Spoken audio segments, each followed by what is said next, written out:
Today we are going to learn the divisibility rules for these 7 numbers. A number is divisible by another if after dividing there is no remainder. Another way to say that is if a number can divide evenly into another number. There are 3 numbers in this list that you probably already know the rules for. They are 2, 5, and 10. So let's start with 2. How do we know if 2 can go into a number evenly? How do we know if a number is divisible by 2? Now, most of you might say, oh, well, if the number is even, it can be divided by 2. And you're right. If a number is even, it can be divided by 2. But how do we know if a number is even? Well, if the last digit of a number is 0, 2, 4, 6, or 8, that number is even. So for example, 24 ends in a 4. It is an even number, so I know that 2 can divide into 24 evenly. Another example is 100. 100 ends in 0. It's an even number, so I know that 2 can divide into 100 evenly with no remainders. Let's do a big number, 1,236. It ends in 6, and 6 is an even number. Therefore, 1,236 can be divided by 2 evenly. Let's move on to 5. How do we know if 5 can divide evenly into a number? Well, what are the multiples of 5? If we count up by 5, they are 5, 10, 15, 20, 25, 30, 35, 40. What do all those numbers end in? They all end in 0 or 5. Therefore, if a number ends in 0 or 5, we know that it is divisible by 5. So the number ends in 0 or 5. An example of that would be 35. It ends in 5. Therefore, I know that 5 can divide evenly into 35. 120. It ends in 0. I know that 120 is divisible by 5. 1,000 is divisible by 5 because it ends in 0. 105 is divisible by 5 because it ends in 5. So any numbers that end in 0 or 5 are divisible by 5. How about 10? What does a number have to end in for it to be divisible by 10? The number ends in 0. If a number ends in 0, it is divisible by 10. So for example, 100 ends in 0, it is divisible by 10. 40 ends in 0, it is divisible by 10. 60 ends in 0, it is divisible by 10. So if a number ends in 0, it could be a really long number. It could be 2,546,120. If it ends in 0, it is divisible by 10. So those are the 3 that most of you guys probably already know. So let's learn some new ones.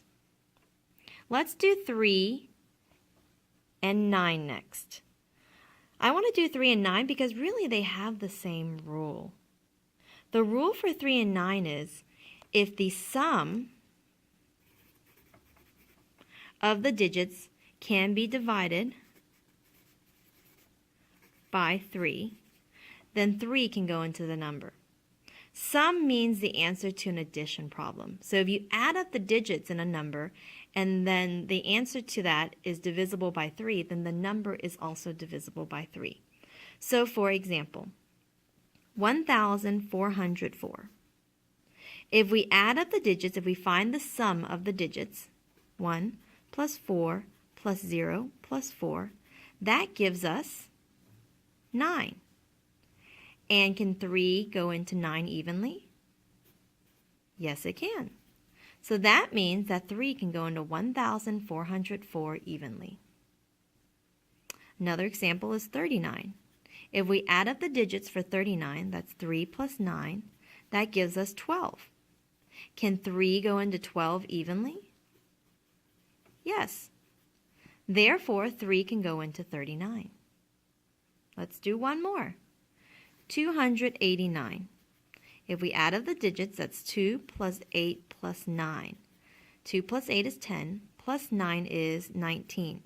Can 3 go into 19 evenly? No. Therefore, 3 cannot go into 289. 289 is not divisible by 3. Let's look at 9. 9 is the same rule as 3. If you add up the digits, if the sum of the digits can be divided by 9, then the number is also divisible by 9. So for example, 108. If we add up the digits, that's 1 plus 0 plus 8, that gives us 9. So the sum is 9. Can 9 go into 9? Yes. Therefore, 9 can go into 108. Let's do another example. 5,238.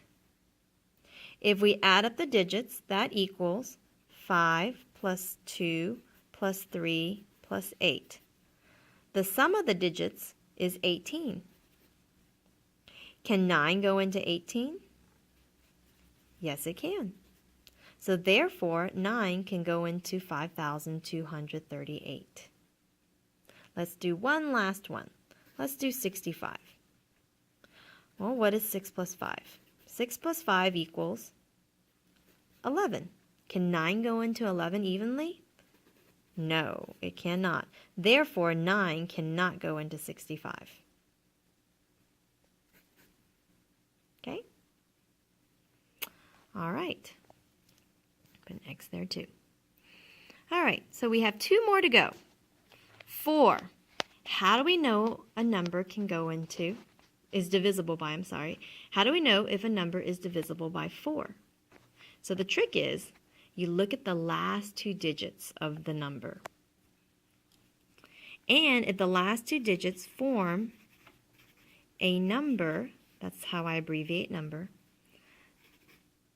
form a number that is divisible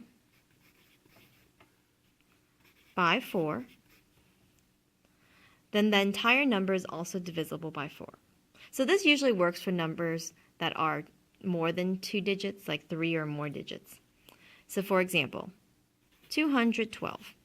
Well, if we look at the last 2 numbers, which is right here, is that divisible by 4? Yes, it is. Therefore, 4 can go into 212. Let's do a longer number. 5,424. Look at the last 2 numbers. Can 4 go into 24? Yes. So then this long number is also divisible by 4. Let's do one more. 288. Look at the last 2 numbers. It's 88. Can 4 go into 88 evenly? Yes, it can. Therefore, 4 can go into 288. So that is the rule for 4. Last one, 6. How do we know if a number is divisible by 6? Well, the number is divisible by 6 if it's also divisible by 2 and, has to be and, by 3. So if a number is already divisible by 2 and it is already divisible by 3, then it's also divisible by 6. So for example, 216. We know it's divisible by 2 because it's even. If we add up the digits, 2 plus 1 plus 6 gives us 9. And can 3 go into 9? Yes, it can. So therefore, 6 can also go into 216. Let's do one more. 372. Can 2 go into 372? Yes, because it's even. Now we have to check and see if 3 can go into it also. So we add up the digits. 3 plus 7 plus 2 equals 12. Can 3 go into the sum of the digits? Yes, it can. So since this number is divisible by 2 and it's divisible by 3, we know that it is also divisible by 6. And here we are done with all the rules. These will help you when you are finding factors of a number. They'll help you when you are trying to figure out prime factorization. So They're very helpful, so I would like for you to memorize the rules for these 7 numbers.